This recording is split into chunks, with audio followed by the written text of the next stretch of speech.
Hello friends, मैं JP Gupta DElEd second semester के आज के वीडियो में आपका स्वागत करता हूं।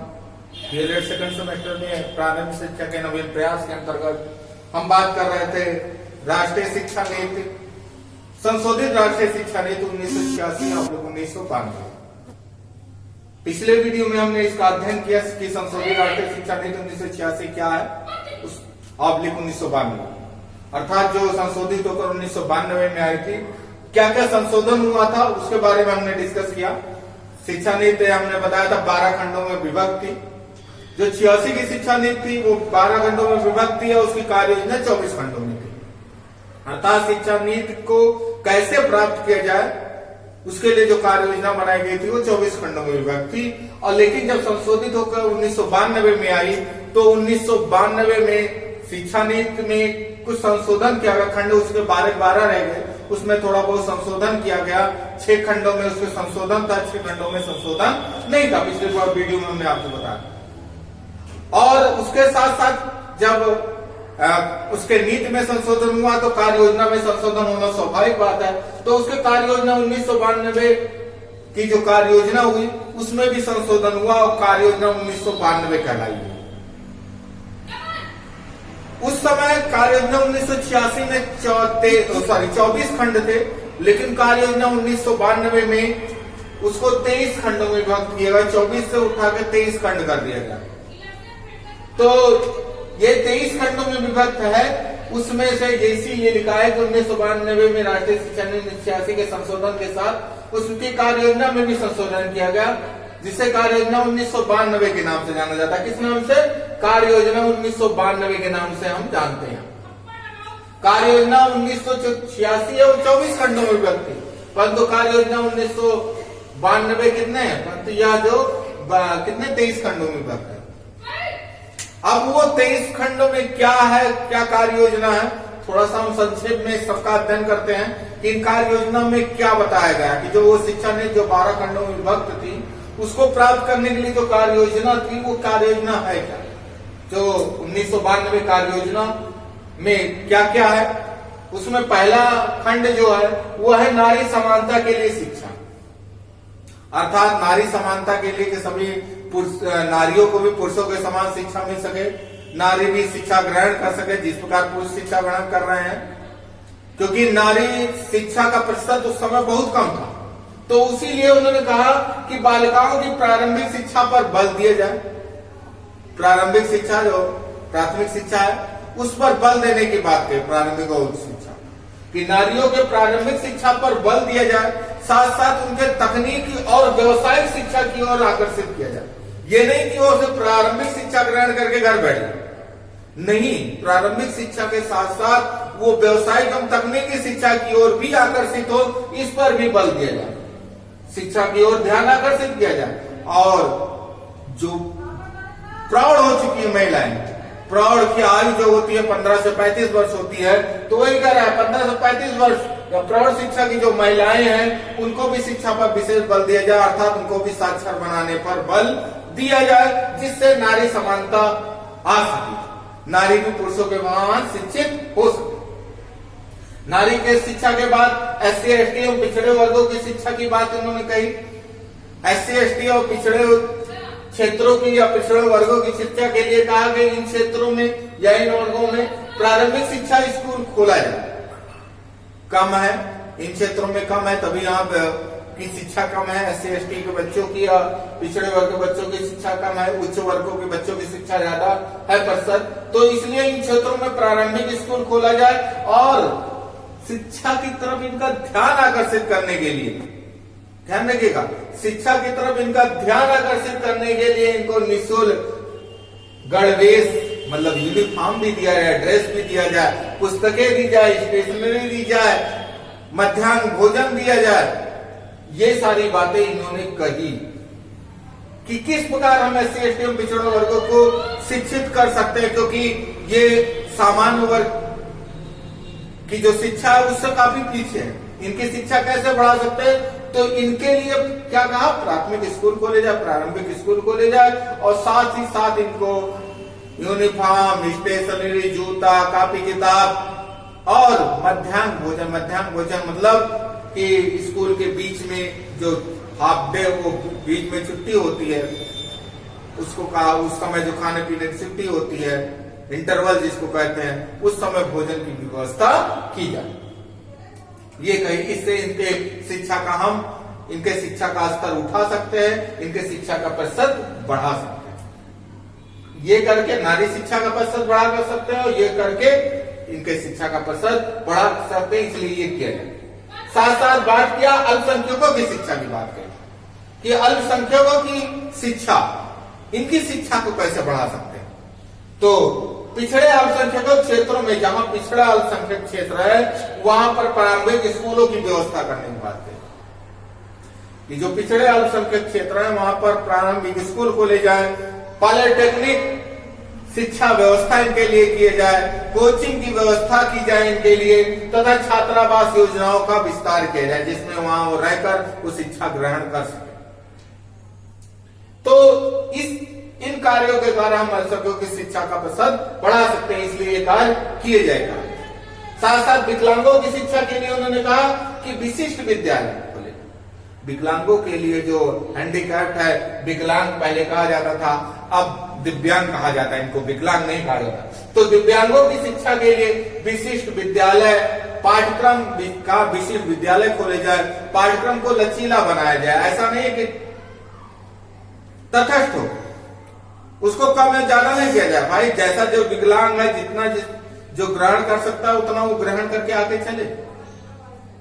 तो पाठ्यक्रम को लचीला बनाया जाए जिससे उसको कम या ज्यादा किया जा सके।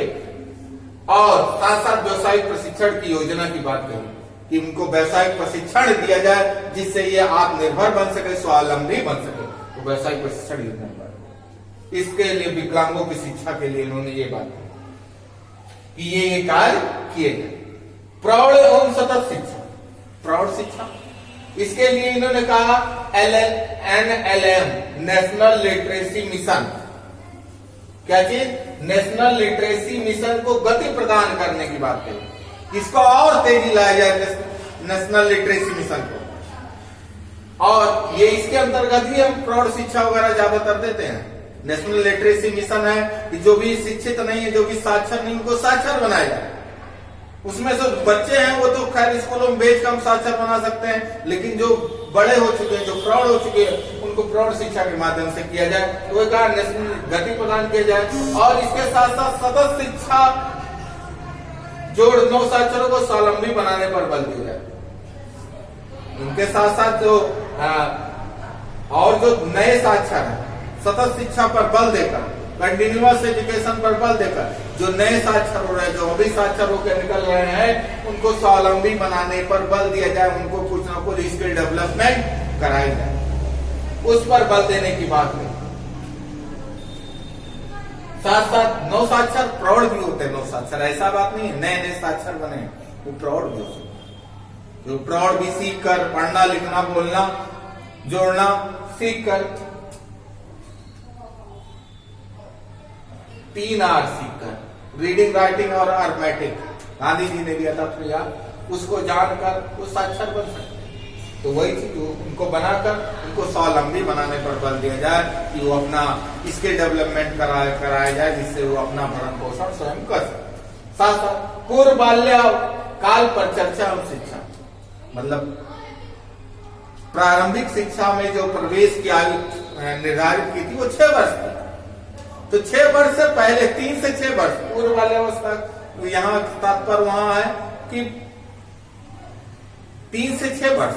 इसके लिए आंगनबाड़ी और बालवाड़ी के सुधार पर बल दिया। आज भी आंगनबाड़ी चलता है, बच्चों को पढ़ाया जाता है, उनको सिखाया जाता है। वो कक्षा 1 में प्रवेश से पहले, जिसको कहते हैं पूर्व बाल्यावस्था, ठीक है। प्रारंभिक शिक्षा से पूर्व उनको जो शिक्षा दी जाती है वो आंगनबाड़ी के माध्यम से बालवाड़ी को, तो इसको और मजबूत करने की बात की, इसमें और सुधार करने की बात की कि इसमें और सुधार किया जाए जिससे उनको शिक्षा के लिए तैयार किया जा सके बालकों को। ये तो 6 पॉइंट। नेक्स्ट 7वें भाग पर आते हैं।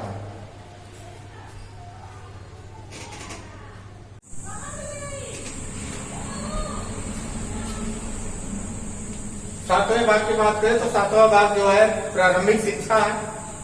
प्रारंभिक शिक्षा के अंतर्गत प्रारंभिक शिक्षा हम बता रहे हैं। प्रारंभिक शिक्षा के अंतर्गत प्राथमिक और उच्च प्राथमिक दोनों शिक्षा आती है। तो उसके अंतर्गत ब्लैक बोर्ड योजना जो 1986 की कार्य योजना में इन्होंने बताया था, तो ब्लैक बोर्ड योजना को प्राथमिक के साथ साथ उच्च में भी लागू करने की बात कही। यहाँ पर सुधार करके इस कार्य योजना में सुधार करके प्राथमिक के साथ साथ उच्च प्राथमिक विद्यालयों में भी लागू किया जाए, तथा जो प्राथमिक स्कूल उन्होंने कहा था 200 जनसंख्या पर एक प्राथमिक स्कूल खोला जाए, उसको बढ़ाकर उन्होंने कहा 200 की जगह 300 जनसंख्या पर एक प्राथमिक स्कूल। लेकिन जो उच्च प्राथमिक स्कूल है, जो 3 किलोमीटर पर एक उच्च प्राथमिक स्कूल की बात कही गई थी, उसके लिए इन्होंने कहा कि 2 किलोमीटर पर एक प्राथमिक स्कूल की स्थापना की जाए।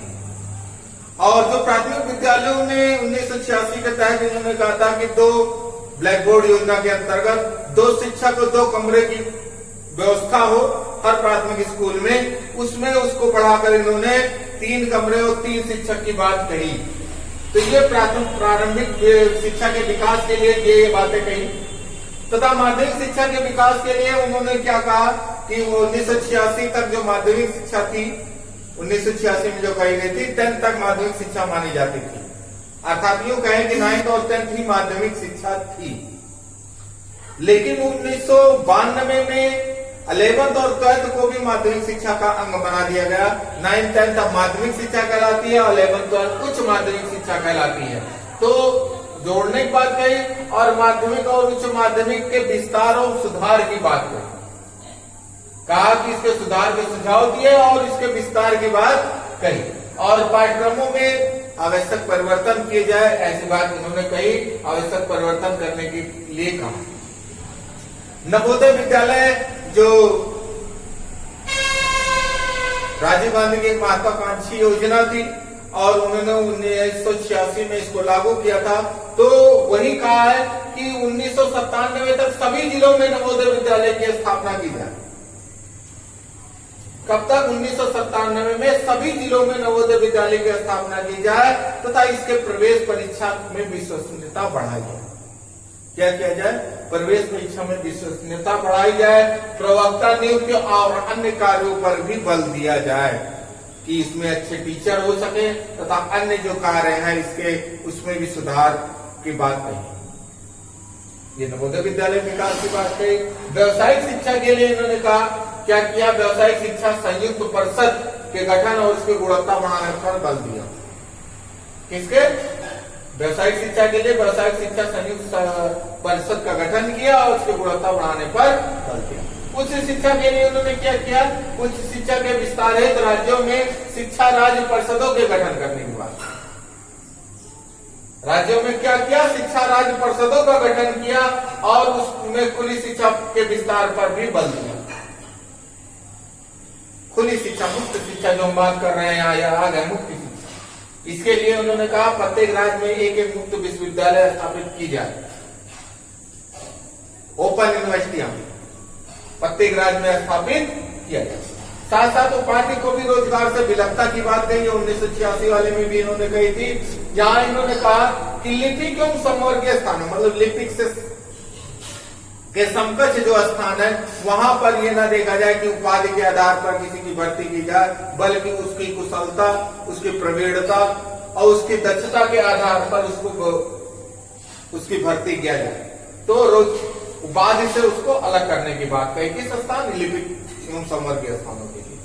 ग्रामीण विश्वविद्यालय एवं संस्थानों के लिए, ग्रामीण शिक्षा के विकास के लिए केंद्रीय ग्रामीण संस्थान परिषद, किस चीज की? केंद्रीय ग्रामीण संस्थान परिषद की स्थापना की बात कही। क्या है? केंद्रीय ग्रामीण संस्थान परिषद की स्थापना की बात कही, जिसके द्वारा ग्रामीण विश्वविद्यालय एवं उसके संस्थानों का विकास किया। तो ये तो था 14। अब नेक्स्ट बात करते हैं 15वां भाग।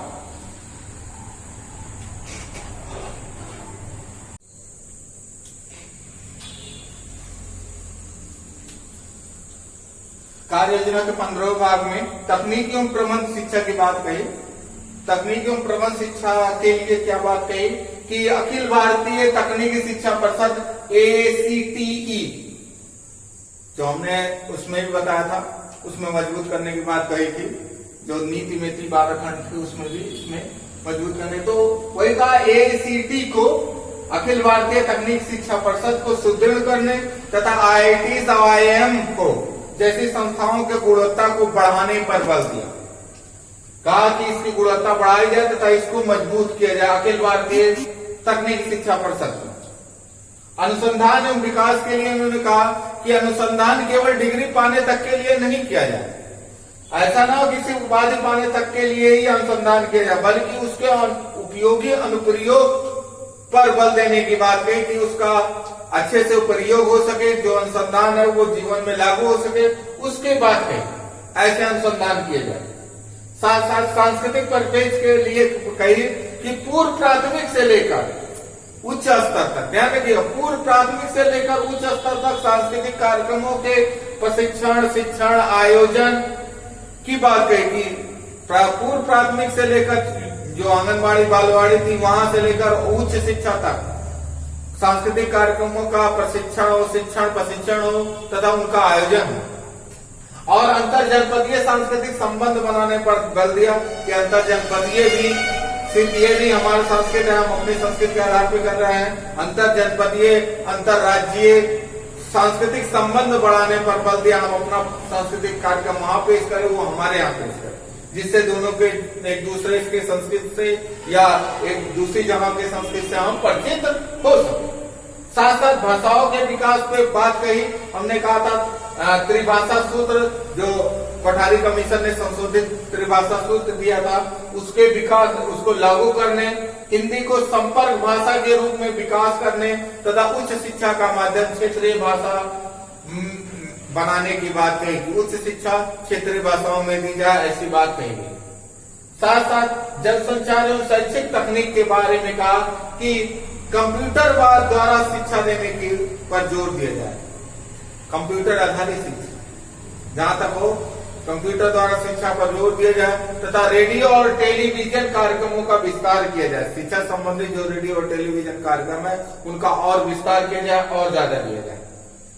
खेलकूद, शारीरिक शिक्षा एवं युवा, इनके विकास के लिए एनसीसी, एनएसएस पर जोर देने की बात कही और खेलकूद एवं शारीरिक शिक्षा पर उपयुक्त धनराशि आवंटन करने की बात कही कि जो भी पर्याप्त धनराशि है वो आवंटित की जाएगी, इसमें कोई कोताही नहीं बरती जाएगी। मूल्यांकन प्रक्रिया एवं परीक्षा सुधार के लिए बात करी, मूल्यांकन प्रक्रिया एवं परीक्षा सुधार के लिए उन्होंने कहा प्रारंभिक स्तर पर न्यूनतम अधिकतम स्तर हो कि इतना कम से कम पास हो, और माध्यमिक स्तर पर सतत मूल्यांकन की बात कही तथा उच्च में प्रवेश के लिए, उच्च शिक्षा में प्रवेश के लिए प्रवेश परीक्षा हो, और जो अनुचित साधनों का, जो नकल वगैरह का सहारा लेते हो, उनके लिए दंड की व्यवस्था की जाए, अर्थात दंड की व्यवस्था होगी। ये इन्होंने कार्य योजना में कही। शिक्षक उनके प्रशिक्षण के लिए उन्होंने क्या, एनसीटी जो शिक्षक प्रशिक्षण संस्था है उसको संवैधानिक दर्जा दिया, संविधान द्वारा उसको संवैधानिक दर्जा देने की बात कही तथा डाइट, शिक्षक कॉलेज, उच्च शिक्षा अध्ययन संस्थान जो हैं, इनकी योजनाओं को लागू रखने की बात कही कि ये जो है चल रहे हैं, जो डाइट वगैरह ये सब जो 86 में लागू हुए थे, ये इस तरह से इनको चलने दिया जाएगा, इनको कोई छेड़छाड़ नहीं की जाएगी। शिक्षा के प्रबंधन के लिए कहा कि शिक्षा के प्रबंधन का विकेंद्रीकरण करते हुए काफी हद तक प्रारंभिक शिक्षा को पंचायती राज व्यवस्था में शामिल करने की बात कही। ठीक है, किसको, प्रारंभिक शिक्षा को, यहां लिखा नहीं, काफी हद तक करते हुए काफी हद तक पंचायती राज व्यवस्था में शामिल करने की, शिक्षा का जो प्रबंधन पंचायती राज व्यवस्था में शामिल करने की बात कही तथा संकुल योजनाओं द्वारा, संकुल योजनाएं छोटे स्तर पर जो योजना है उनके द्वारा स्थानीय स्तर पर नियोजन और प्रशासन की बात कही। तो ये तो था टोटल 23 कार्य योजना, जिसमें बताया कि जो 12 खंडों में विभाजित थी संशोधित शिक्षा नीति 1986/1992, उसकी प्राप्ति हम इन 23 कार्य योजनाओं के द्वारा कर सकते हैं। इन 23 जो कार्य योजना है ऐसे करके बताया गया है कि कैसे किया जाए कि उसकी हम प्राप्ति कर सके, तो इनके द्वारा हम उनकी प्राप्ति कर सकते हैं।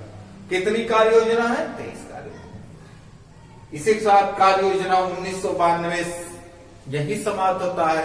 नेक्स्ट वीडियो में हम चर्चा करेंगे यशपाल समिति। बड़ी इंपॉर्टेंट समिति है, बहुत ही ज्यादा आप आंसर उठा के देखेंगे तो डीएलएड सेकंड सेमेस्टर में यशपाल समिति से बहुत सारे क्वेश्चन उठते हैं। तो नेक्स्ट वीडियो में उसी की चर्चा करेंगे। उम्मीद करते हैं आज का वीडियो आपको पसंद आया हो।